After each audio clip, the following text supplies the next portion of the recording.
In 1992, the Chinese were in full nuclear test mode, even though they had the hydrogen bomb from as early as 1967. The progress that China made in developing these bombs and missiles in the 60s was absolutely remarkable, and it shocked the world. But right through until 1995, China were detonating nuclear bombs constantly. So when they detonated an underground nuclear weapon in 1992 at a militarized test range, nothing should have been unexpected. Seismometers across the region went crazy. China had just upset the apple cart. Shockwaves were detected across the planet, and the US government were alerted to something very ancient that they had just detected in Alaska as a result of this testing. Wait till you hear this. In 1992, a local news story in Alaska broke news that a colossal pyramid was discovered by scanning equipment as a direct result of the monitoring of Chinese nuclear tests. The story seems to have been quickly hushed up at the time, but why? Do they just not want us to know about this place? There are reports that US Navy personnel worked on a secret underground research project to try and shed light on an ancient structure in very remote Alaska that would emit incredible amounts of energy. Of course, the rewriting of human history is one that we immediately think when such structures are discovered, and automatically a cover-up response could be the easy solution as to not blow the concept out the window of what we have been told our history to be.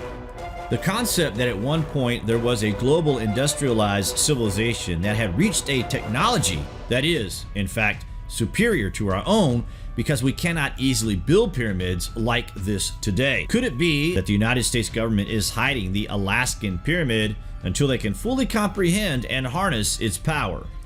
Perhaps China signed the treaty to stop nuclear testing in 1995 because they were sympathetic to its discovery. Remember, China went from mostly farmers in the 1940s to the superpower it is today in a very short period of time. Could China in fact have a source of power they are not telling the rest of the world about? What if China knows of ancient secrets of pyramid power and they are harnessing this power as we speak? The story is of an American pilot who was flying over to Chongqing in central China during World War II. It's a very compelling case to back up this claim. The American pilot claimed he saw a huge pyramid in the valley with a gigantic crystal capstone on the top of it. This would later become known as the Great White Pyramid, and to this very day, China denies its existence even though photographs exist of this ancient marvel. The New York Times reported that Colonel Maurice Sheehan, another American aviator flying over central China during World War II, spotted a 1,000-foot high pyramid in the same area. That would make it twice as tall as the Great Pyramid of Giza. Since then, many more pyramidal structures have been discovered throughout the region, some of them covered in vegetation, seemingly camouflaged to look like natural formations. But the Chinese government denies that there are any pyramids in China at all, claiming that any structures resembling pyramids are actually burial mounds from the Han Dynasty. Still to this day, the subject of the Chinese pyramids is very rarely discussed. However, you can go on Google Earth and you can see the pyramids of the Xi'an province for yourself by just zooming in on this area. But the Chinese government does not want you to go in this area. It is declared off limits to everyone except for the local peasant farmers in that region. What are they hiding? We suggest that China are actively developing technologies and harnessing ancient energy sources from these pyramids in this very day and age, as they are going through an epic industrial revolution. Could these pyramids reveal a different version of history than what the Chinese government wants us to know? World governments might not want to be forthcoming with this information. Just like we've seen with the Chinese government, places like Alaska and others might also hold hidden wealths of archaeological finds that we still have yet to uncover. Are there ancient pyramids that are deliberately being kept secret from the public? Might the discovery of these and an untold number of other hidden pyramids expose the truth about our origins? Is it in fact a foregone conclusion that if other pyramids are found across the earth, like the ones in the Giza Plateau, then they will be forced to admit that there was a pre-flood advanced civilization and history as we know it has been lost for millennia.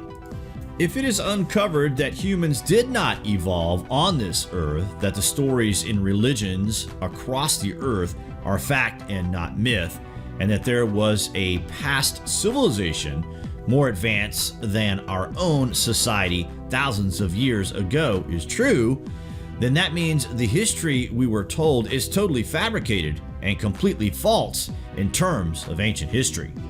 And to further back up the claim, there was a discovery in Japan that might just blow your mind.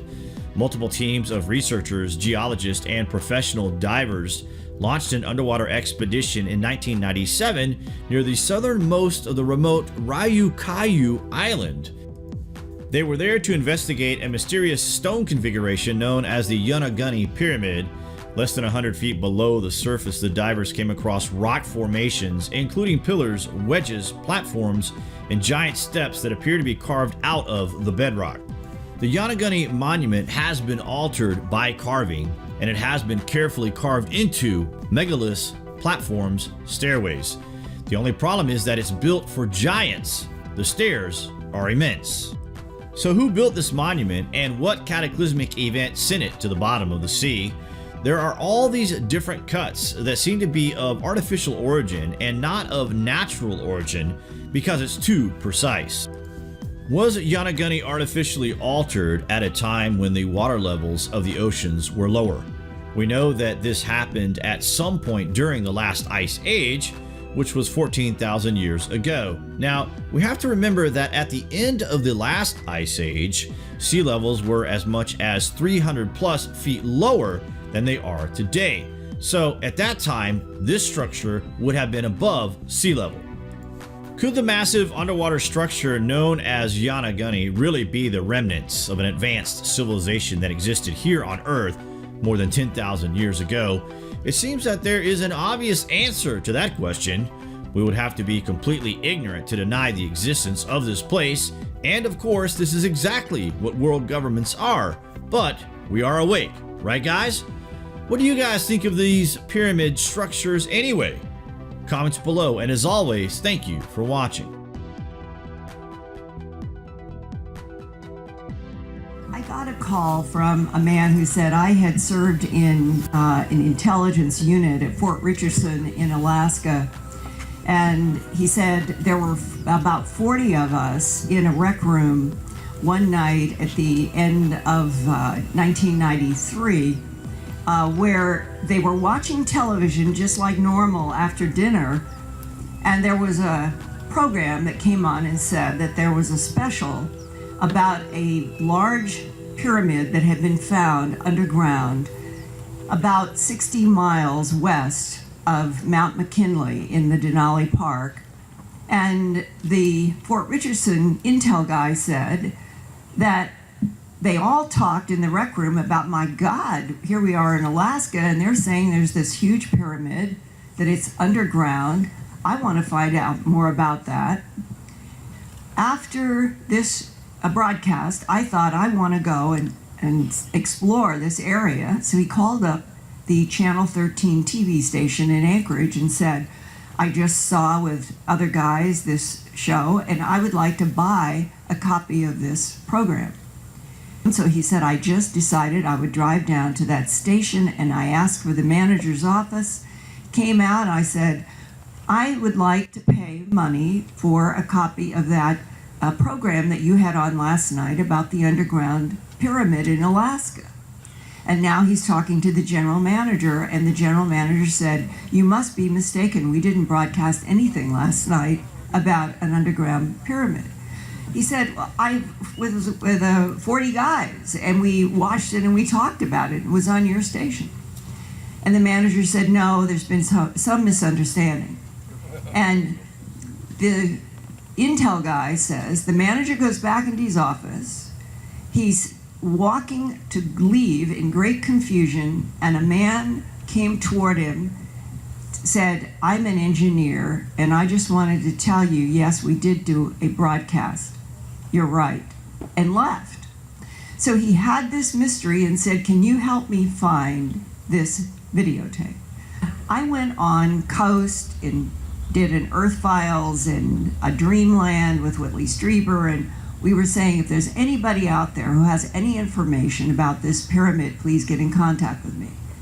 And that was followed by two people, both the second generation of the firsthand experiencers. I did a series of reports with what would be the sons of men who had firsthand experiences about this big underground pyramid. And to boil it all down to perhaps the most dramatic, the son of one father, they lived on a farm, and his dad at that time in the 50s and into the early 60s, starting I think right after World War II, had worked with Bell Labs and had been part of what was then the biggest operation of the United States government after World War II, was called White Alice, and the building of the Dew Line up in Alaska and to the Northern Territories, with the idea that we would have some sort of a wall of monitoring the Soviet Union coming over the pole. So we put in 10, 12,000, maybe more people into the Canada, Alaska, Northern Territory areas to build the Dew Line and a project called White Alice.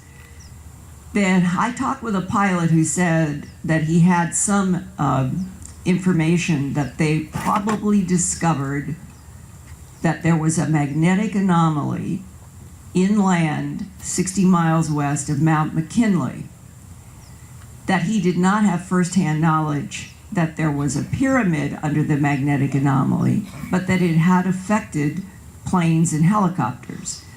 One of these witnesses, beyond the man who had worked in the Bell Lab that became later on AT&T, work all the way back to after World War II, that man had told his son that he went and was assigned to work where they went in mining elevators at the surface, and that he could count by time when he got to the bottom that they were down at least 900 feet below the surface. But he said that his father described for him in great detail how at the bottom of this pyramid, the father was able to work only on one vertex. You know, you think of a pyramid, the pyramid top was 150 feet from the surface.